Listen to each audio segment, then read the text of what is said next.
Hey everybody, how you doing? Here we go again. I'm gonna update you on a little bit on what I'm doing over here. It looks like everybody that hadn't got anything else to do is building some kind of car or truck or something, and that looks great. We're all living our second childhood. Looks like the racing's in full speed ahead, so I'm glad to see some of y'all are hitting the winner's circle. Some of y'all are running up, and that's good. Get out there, keep going. Say, I want to just update you a little bit on what I'm doing here. I got some things out being worked on, and then I've got a few more things that I did on this little Cobalt, and I'm going to show you what it is, just so you keep you up to speed. Shouldn't be too much longer, but it's going to be another whole winter's project. Maybe by the spring of next year, I'll have this thing going because it's just everything's expensive. Say, okay, take a look. All right. Well, here it is, yellow Cobalt. You know about that. I don't think that you saw, I'm working on these wing struts. Go across the back. Those are all being chromed right now. And I had these tricky little plates. I'm trying to zoom in on this thing. I didn't want the status quo. These wing struts, the status quo is a Chevy bow tie. Bickle and RJ and all those guys, they sell that stuff. But I didn't want that. This is actually a silhouette of a Chevy Cobalt.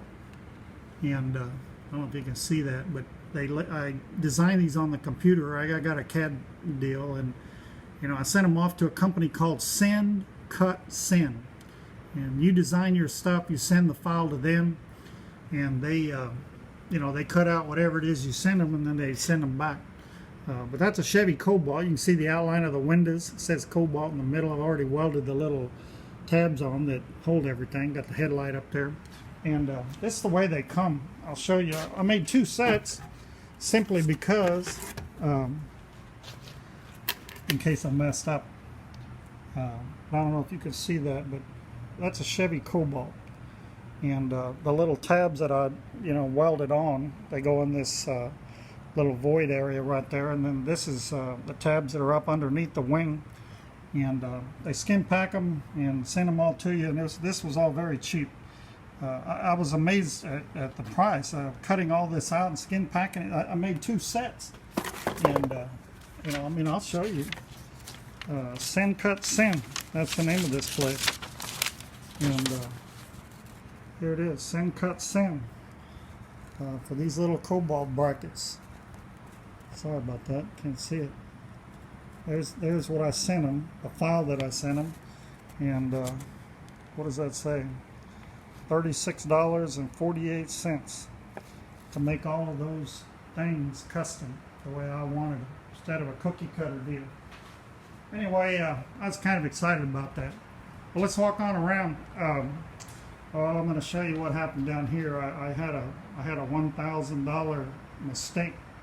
I didn't see it coming. It hit me broadside, but I'll tell you about that in a minute because I got to crawl under there to show you. Hey, look at this.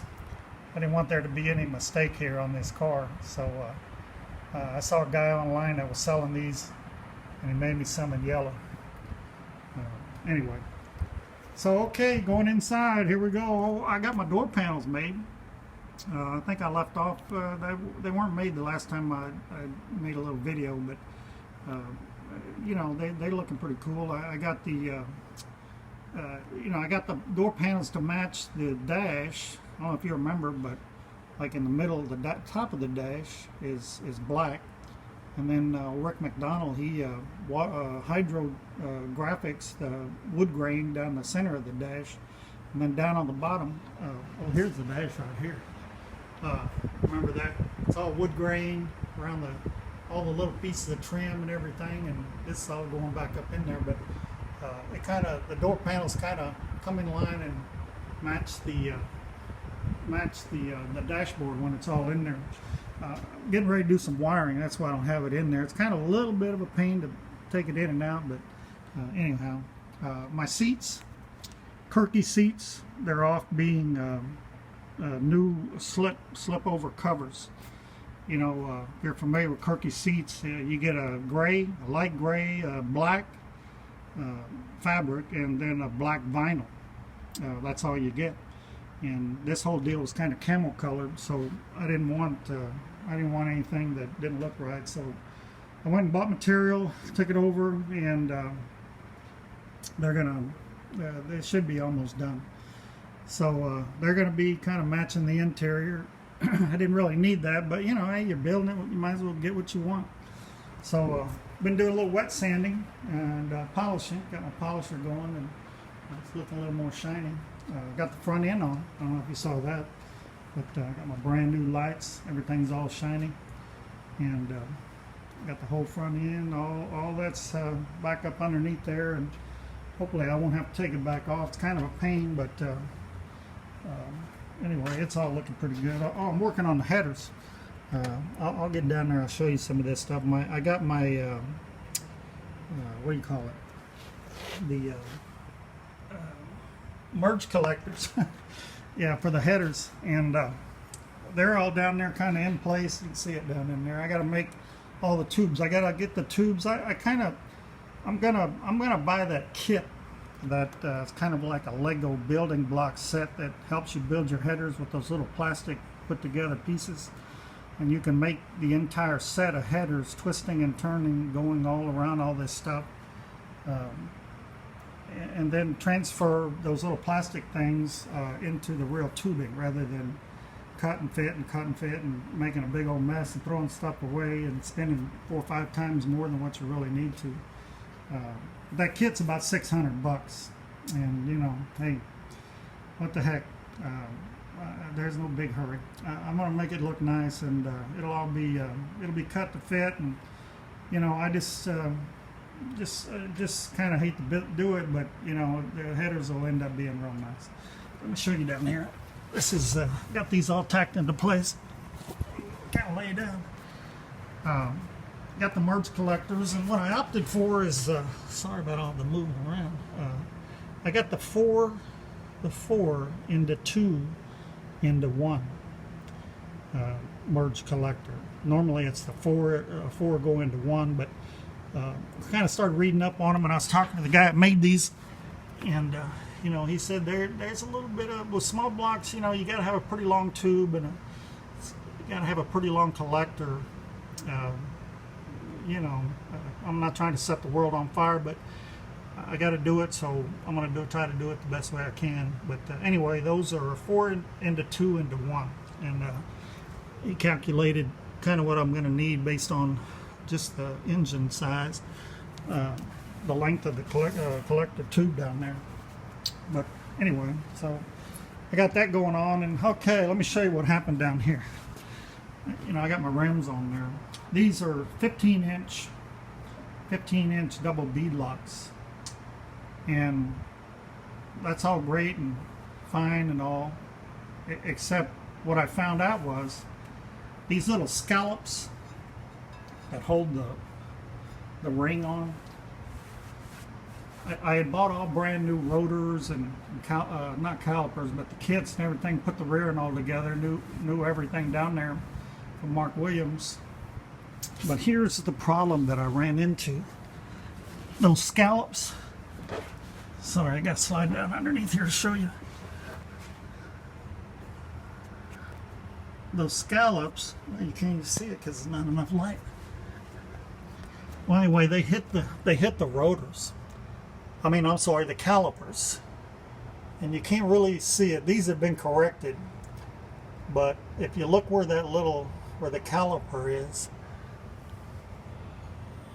I should have brought a flashlight down here, but anyway, let me just tell you what happened. A short story.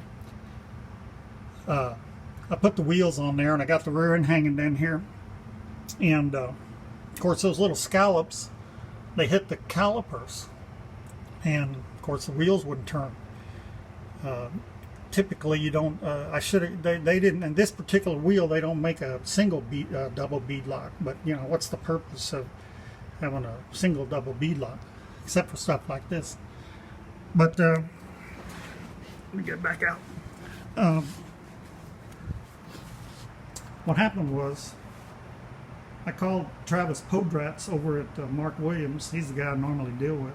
Told him what happened. He goes, oh yeah, He says we don't have it in the catalog, but he said we sell a kit that corrects that problem.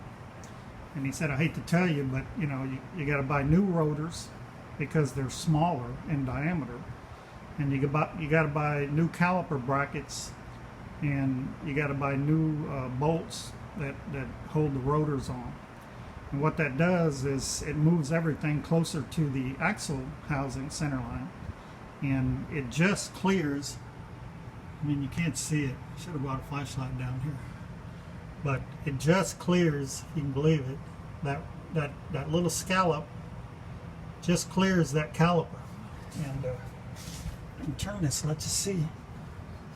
I think I can. See, it's just clearing that caliper. And there's probably, he measured like 0.3 thousandths or something, but it ended up kind of being about 1/8 of an inch, which is all you need. Once it's all on there, hopefully nothing's going to move around. But anyway, that was $1,000 setback. I got a new set of rotors that are the standard size, and you know, all the stuff that went with them. But okay, that's what happened. But I got it fixed up and got back on the road again. So, whoops, get back up on the tires so that we can get this thing going. Okay, cleared that hurdle. Let's see what we got. Last time I showed this to you, I didn't have the fuel pump. All the fuel lines are run. Got all that going.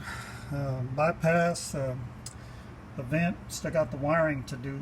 But all this is running up to the front. So everything back here is ready to go. Relay for the fuel pump, and I think that I think that's about it. But the door panels, you can see all it is, nothing super fancy, just kind of flows together. I got a piece, this whole thing's a piece of aluminum, and I kind of step rolled the aluminum, and then I glued the fabric down, pressed it into the step roll just to get that little deal. I had to relocate this handle. These are normally way up here, but you know, you got all this roll cage and all this kind of stuff right here. I had to find a new cable and move this thing back here where I can just reach through here and you know, grab a hold of it and open the door. But anyway, went down and bought this little chrome thing, stuck it on there. So that's the door panel's gonna look like. Kind of match the dash. The wood grain stuff kind of intersects right with the dash where the plastic, you know, stuff is, and we'll get that going. But yeah, I'm kind of happy with it. You know, I was glad to get this front end on. It's starting to look like a real car now. And so once I get the seats back, that's going to pretty much be it for the interior. Only thing I got to do is jump in there and grab some wires, kind of fish them all around so I can start wiring this thing up. And Chevy Cobalt, that's what we're doing. Small block Chevy SB2. Gonna have the headers, once I get that kit, gonna have the headers all looking good. Stainless steel, make them out of stainless steel. I already got the flanges for the heads. So here we go. That's what's happening. All right, everybody. Well, y'all are closing out the year. I think the bracket finals are coming up, and I wish everybody a whole lot of luck, and I wish everybody could win, but at least you know, the team from Texas, Team Texas, y'all pull it off. I know you can do it. All right, take care. Till next time. Maybe I'll have this thing a little farther down the road. I'm waiting on my tires because with the way things are going with me, they'll dry rot before I get this thing out somewhere. So I'm waiting just a little bit longer to get the tires here so I can set this thing on the ground. Okie doke. Y'all be careful. Adios. Till next time.